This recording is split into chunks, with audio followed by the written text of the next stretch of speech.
ស្ដីបងប្អូនទាំងអស់គ្នាចង់ថ្ងៃនេះយើងមកជួបគ្នាសារជាថ្មីទៀតចង់ថ្ងៃនេះគឺខ្ញុំនឹងលើកយកប្រធានតែងសេចក្តីបែបពណ៌នាមួយទៀតយកមកធ្វើជាវីដេអូបង្ហាញចែកជូនដល់បងប្អូនទាំងអស់គ្នាទុកជាមេរៀនបាទចង់ថ្ងៃនេះគឺយើងមករៀនពណ៌នាអំពីព្រះបរមរាជវាំងចតុមុខមង្គលបាទដែលបងប្អូនធ្លាប់បានទៅលេងជាមួយនឹងក្រុមគ្រួសាររបស់បងប្អូនទាំងអស់គ្នាចឹងតើមានបងប្អូនយើងណាខ្លះដែលធ្លាប់បានទៅលេងព្រះបរមរាជវាំងហើយតើព្រះបរមរាជវាំងរបស់យើងតើស្ថិតនៅឯណាដែរស្ថិតឯណាដែរហើយបែរមុខទៅទិសខាងណាដែរបងប្អូនទាំងអស់គ្នាហើយមានអ្វីខ្លះនៅក្នុងព្រះបរមរាជវាំងរបស់យើងហើយកសាងឡើងដោយនរណាដែរចឹងតែសេចក្តីយើងថ្ងៃនេះគឺយើងនឹងពណ៌នាលម្អិតអំពីព្រះបរមរាជវាំងចតុមុខមង្គលទាំងអស់គ្នាតោះចឹងយើងមកអានប្រធានគេទាំងអស់គ្នាតែសេចក្តីពរនាប្រធានចូលពរនាអំពីព្រះបរមរាជវាំងចតុមុខមង្គលដែលប្អូនធ្លាប់បានទៅលេងជាមួយក្រុមគ្រួសាររបស់ប្អូនបាទចឹងយើងចូលដល់មកគឺសេចក្តីពរនាក៏បានឡើយនេះឬក៏បងប្អូនអាចដាក់ថាសេចក្តីអត្ថាធិប្បាយក៏បានដែរកន្លែងត្រង់កន្លែងនេះណាបងប្អូនគឺយើងដាក់ចំកណ្ដាលតែម្ដងចឹងយើងមកមើលផ្ដើមសេចក្តីថាតើគេពរនាអ្វីខ្លះចឹងត្រង់ប៉ុណ្ណេះយើងឲ្យឈ្មោះថាផ្ដើមសេចក្តីបាទចឹងប្រទេសកម្ពុជាជាដែនដីអរិយធម៌ដ៏ចំណាស់មួយនៅក្នុងតំបន់អាស៊ីអាគ្នេយ៍ដែលសម្បូរទៅដោយសម្បត្តិវប្បធម៌និងសំណង់ស្ថាបត្យកម្មប្រវត្តិសាស្ត្រជាច្រើនក្នុងចំណោមនោះព្រះបរមរាជវាំងចតុមុខមង្គលដែលស្ថិតនៅចំកណ្ដាលបេះដូងនៃរាជធានីភ្នំពេញគឺជាមរតកស្ថាបត្យកម្មដ៏វិសេសវិសាលនិងជាបូជនីយស្ថានដ៏ខ្ពង់ខ្ពស់បំផុតដែលតំណាងឲ្យជាតិសាសនាព្រះមហាក្សត្រនិងប្រលឹងវប្បធម៌ខ្មែរនាសម័យនេះបាទនាសម័យនេះតោះចឹងយើងមកមើលទាំងអស់គ្នានេះយើងឲ្យឈ្មោះថាផ្ដើមសេចក្តីបងប្អូនណាចឹងយើងចូលដល់តួសេចក្តីបាទតួសេចក្តីយើងទៅពណ៌នាអំពីផ្នែកធំទី1គឺយើងពណ៌នាអំពីផ្នែកដែលមាននៅខាងក្នុងខាងក្រៅឲ្យអស់ហើយនឹងយើងពណ៌នាអំពីផ្នែកខាងក្នុងជាបន្តទៀតតោះចឹងយើងអានទាំងអស់គ្នាមកចុះព្រះបរមរាជវាំងត្រូវបានកសាងឡើងក្នុងឆ្នាំ1866ក្នុងរជ្ជកាលព្រះបាទសម្ដេចព្រះនរោត្តមនៅត្រង់ចំណុចប្រសពនៃទន្លេទាំង4ដែលគេហៅថាទន្លេចតុមុខសំណង់ព្រះបរមរាជវាំងទាំងមូលត្រូវបានហុំព័ទ្ធទៅដោយកំផែងថ្មដ៏រឹងមាំ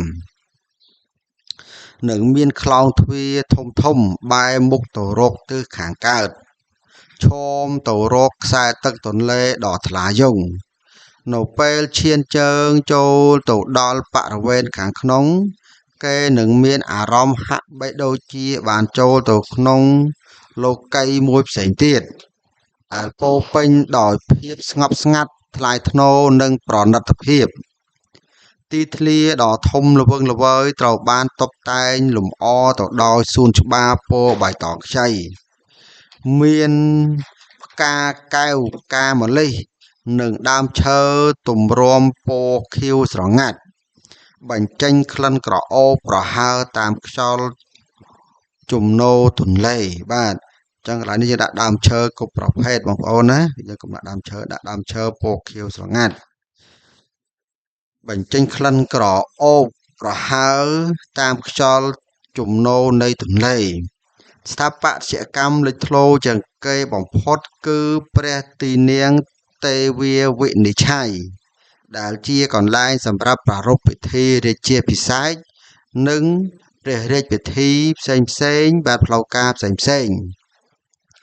កំពូលប្រាសាទនេះបាទមានលក្ខណៈស្រួចស្រោងខ្ពស់ត្រដែតទៅលើមេឃជ្រងដោយក្បូរក្បាច់រចនាបែបខ្មែរបុរាណខ្មែរនាគរាជនិងគ្រុឌទ្រនឹមយ៉ាងរស់រវើកដំបូលប្រាសាទប្រក់ក្បឿងពណ៌លឿងទុំនិងពណ៌ខៀវជះពន្លឺចែងចាំងជារស្មីពណ៌មាសនៅក្រោមពន្លឺព្រះអាទិត្យនៅផ្នែក សំទោសនៅផ្នែកខ្សែកោងខាងត្បូងគឺមានព្រះវិហារព្រះកែវមរកតឬដែលប្រជាជនទូទៅទទួលស្គាល់ថាវត្តប្រាក់បាទទីនោះរៀបចំឡើងដោយយកកម្រាលការ៉ូធ្វើពីប្រាក់សុទ្ធប្រមាណជាង5000ដុំនិងជាកន្លែងតម្កល់ព្រះពុទ្ធរូបមាសពេជ្រត្បូងថ្មដ៏មានតម្លៃរាប់មិនអស់ក្រៅពីនេះនៅក្នុងបរិវេណវាំងនៅមានសំណង់សំខាន់ជាច្រើនទៀតដូចជាព្រះទីនាងច័ន្ទឆាយាព្រះទីនាងភឿនផាត់និងគំនូរគូដោយគូនៅលើផែវជុំវិញវត្តប្រាក់ដែលបង្ហាញពីសាច់រឿងរាមកេរ្តិ៍យ៉ាងរស់រវើកនិងបង្កប់នូវតម្លៃសិល្បៈមិនអាចកាត់ថ្លៃបានបាទចឹងត្រង់កន្លែងនេះគឺយើងពណ៌នាអំពីផ្នែកខាងក្នុងនិងផ្នែកខាងក្រៅនៃព្រះបរមរាជវាំងរបស់យើងបងប្អូនទាំងអស់គ្នាអាចថែមថយសំណេរខ្លឹមសារសំណេររបស់យើងនៅលើតួសេចក្តីនេះបានគឺអាស្រ័យលើអ្វីដែលបងប្អូនទាំងអស់គ្នាបានទៅទស្សនានិងបានឃើញទាំងអស់គ្នាបាទឧទាហរណ៍ថាមានភ្ញៀវទេសចរចេញចូលបាទចេញចូលយ៉ាងច្រើនរៀងរាល់ថ្ងៃសៅរ៍និងថ្ងៃអាទិត្យបាទទាំងទីហោថាមានការប្រគំតន្ត្រីរបាំផ្សេងរៀងរាល់ពិធីបុណ្យជាតិនានា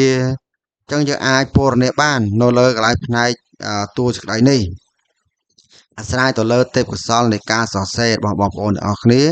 ឬក៏បងប្អូនអស់គ្នាយកតែប៉ុណ្ណេះយកទៅសរសេរក៏យើងទទួលបានបន្ទុកខ្ពស់ដែរបាទសម្រាប់សំណេរតែនសេចក្តីបែបពណ៌នាអំពីព្រះបរមរាជវាំងនេះតោះចឹងយើងចូលទៅមើលបញ្ចប់សេចក្តីទាំងអស់គ្នាថាតើគេគួរសរសេរអំពីអ្វីខ្លះបាទចឹងជារួមមកព្រះបរមរាជវាំងមិនត្រឹមតែជាព្រះរាជដំណាក់របស់ព្រះមហាក្សត្រប៉ុណ្ណោះទេប៉ុន្តែគឺជាត្បូងពេជ្រដ៏មានតម្លៃខាងផ្នែកទេសចរនិងវប្បធម៌កម្ពុជាក្នុងនាមយើងជាកូនខ្មែរត្រូវតែមានមោទនភាពចំពោះស្នាដៃដ៏វិសេសវិសាលរបស់បុព្វបុរសនិងត្រូវរួមគ្នាថែរក្សាការពារបេតិកភណ្ឌដ៏ថ្លៃថ្លានេះឲ្យបានគង់វង្សស្ថិតស្ថេរចីរកាលដើម្បីជាពន្លឺបង្ហាញដល់ក្មេងជំនាន់ក្រោយនិងបរទេសឲ្យស្គាល់ពីតម្លៃពិតនៃអរិយធម៌ខ្មែរបាទចឹងសំណេរនេះគឺសូមបញ្ចប់ត្រឹមតែប៉ុណ្ណេះដែរហើយអរគុណច្រើនសម្រាប់ការគាំទ្ររបស់បងប្អូនទាំងអស់គ្នាក៏ដូចជាបងប្អូនសិស្សានុសិស្សបាទចឹងសូមបញ្ជាក់ផងដែរថាឆ្នាំនេះគឺបងប្អូនសិស្សានុសិស្សថ្នាក់ទី6គឺក្រសួងអប់រំបានតម្រូវឲ្យយើងមានការប្រឡងឡើងថ្នាក់ដោយយើងប្រឡងសញ្ញាបត្រមធ្យមសិក្សាបឋមភូមិនិងទុតិយភូមិដែរអញ្ចឹងក្នុងការប្រឡងនោះគឺគេប្រឡងមុខវិជ្ជាដូចជាភាសាខ្មែរមុខវិជ្ជាគណិតវិទ្យាសិក្សាសង្គមនិងវិទ្យាសាស្ត្រហើយភាសាខ្មែរអ្វីដែលគេផ្ដោតសំខាន់នោះគឺទៅលើតែនសេចក្តីនេះហើយចឹងបងប្អូនទាំងអស់គ្នាឬបងប្អូនសិស្សទាំងអស់គ្នាគឺត្រូវតែរៀនសរសេរតែនសេចក្តីឲ្យបានច្រើនហើយក្នុង Channel YouTube នេះគឺខ្ញុំបានរៀបរាប់អំពីតែនសេចក្តីពណ៌នាជាច្រើន